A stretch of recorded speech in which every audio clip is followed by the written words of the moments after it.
Okay, okay. Anyway, thank you for allowing me also to go first, just so I can make my commitment. I think it's really important that all of you in the room know that you, i.e. the World Bank, have it within your power to make it possible for the world's favorite animal to come back in the wild. If you do not seize this opportunity in 2010, which is Asia's Year of the Tiger, there may not be wild tigers left in viable numbers when the next Year of the Tiger comes around 12 years from now in 2022. I speak to you today as moderator of the International Tiger Coalition, which is an alliance of 40 organizations from around the world promoting tiger conservation by speaking with one voice against tiger trade from any and all sources.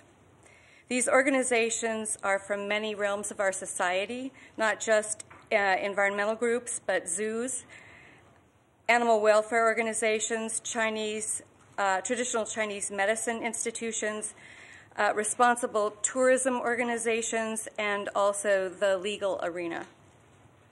The ITC believes that the single biggest threat to the survival of wild tigers at this time is the possibility of China reopening trade in products from farm tigers and the poaching fueled by that possibility.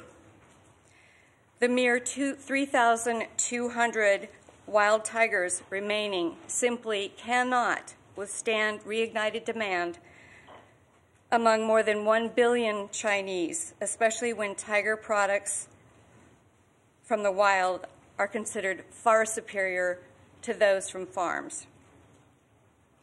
About 3 years ago, I requested a meeting with World Bank economist Richard Demania to ask, on behalf of the ITC, if the World Bank would do a definitive economic analysis of what would happen to wild tigers if China were to reopen its domestic trade. Richard was interested, so we brought Tony Whitten and Kathy McKinnon into the conversation. And then, as the months went by, there came along a very passionate tiger conservationist named Keshav Varma, and shortly thereafter, Robert B. Zoellick. The rest is living history.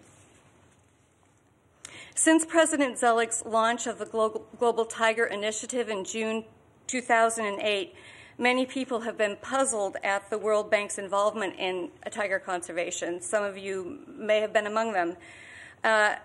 Other people have been angered, and still others dismissive. But the main message I hope to impart to you today is that I believe the bank's involvement in wild tigers has begun a paradigm shift, truly a paradigm shift, certainly where tiger trade is concerned. So what did the bank do right to catalyze this positive shift? From my standpoint, the bank has taken several invaluable and unprecedented steps towards stopping tiger trade from all sources.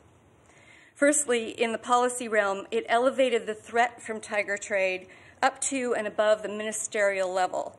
Prior to that, it had languished in the lower levels of the civil service in most key countries. Secondly, President Zoellick spoke with China's Ministry of Foreign Affairs about the shame and blame that China will bear for the loss of wild tigers if its domestic trade is reopened. Thirdly, the bank spoke boldly against tiger farming and tiger trade at the July Standing Committee meeting of the Convention on International Trade in Endangered Species of Wild Fauna and Flora, sorry, I always get those mixed up, CITES. And finally, the World Bank, all of you, catalyzed an extraordinary gathering of people, ideas, and passion for wild tigers in Kathmandu in October. So what evidence do I have that the bank's tack is working? So what if the level of bureaucratic attention has been elevated, and what does that mean in real terms? I'll give you 4 examples of the reasons why I think there is cause for hope, where there was little cause before the bank's involvement. Number 1, in Kathmandu, thanks to some of your colleagues, China's government delegation sat and worked constructively and creatively with members of the International Tiger Coalition. More importantly, the head of China's delegation pledged to launch a public awareness campaign, not just in China, but throughout the tiger's range, with the message that China welcomes back wild tigers, but will not accept tiger skins and bones. If this happens, it truly will be game-changing.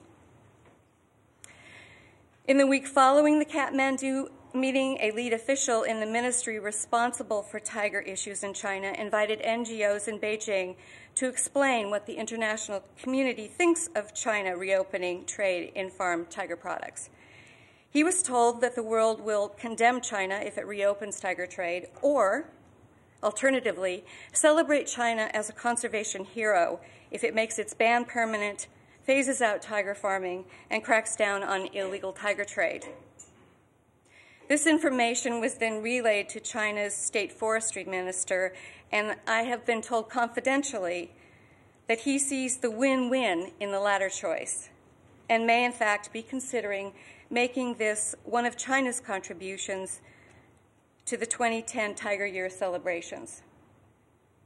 And finally, number 4, CITES and Interpol, the CITES Secretariat Law Enforcement Division and Interpol already are making good on their Kathmandu pledge to join forces in boosting the worldwide capacity to stop tiger trade. So what is at stake if we fail? I've been working to stop tiger trade for nearly 20 years. I'm seeing signs of hope that I never thought I would see in my lifetime. If we, together, under the Global Tiger Initiative, keep courageously pushing the diplomatic envelope, I believe we can stop tiger trade and buy the time that is needed to bring back wild tigers. If we falter and lose our nerve, I believe we will see the tiger become the first large mammal to go extinct in 10,000 years. And with the tiger will go many invaluable forests in Asia and all the carbon sinks, watersheds, food, medicine, and livelihoods they represent. So where do we go from here?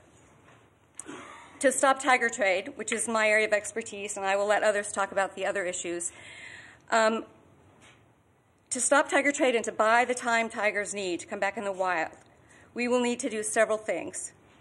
First, we need to continue to underscore to China that the near-term fate of wild tigers rests upon its decisions to definitively and permanently ban tiger trade from all sources, that China will go down in history with the blood of the last tigers on its hands, or be hailed as a hero for taking the bold measures necessary to stop the wild tiger's severe decline.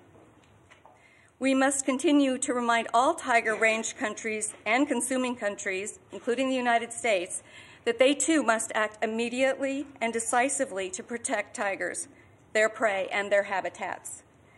In the longer term, we must find ways to reward law enforcement officials and local communities who risk their lives and livelihoods to stop tiger poaching and trade. At the same time, we need to raise global awareness of the tiger as a symbol for the ecological systems on which all lives on Earth depend.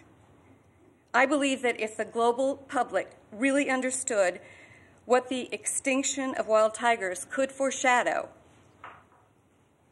they would act to bring back wild tigers. So I'll end in thanking you and encouraging you to carry on with this courageous initiative started by the World Bank. And borrowing a concept from Helen Keller,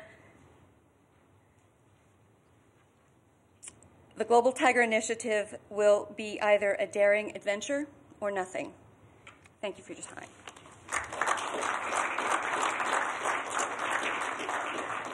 Thanks very much, Jody. Eric?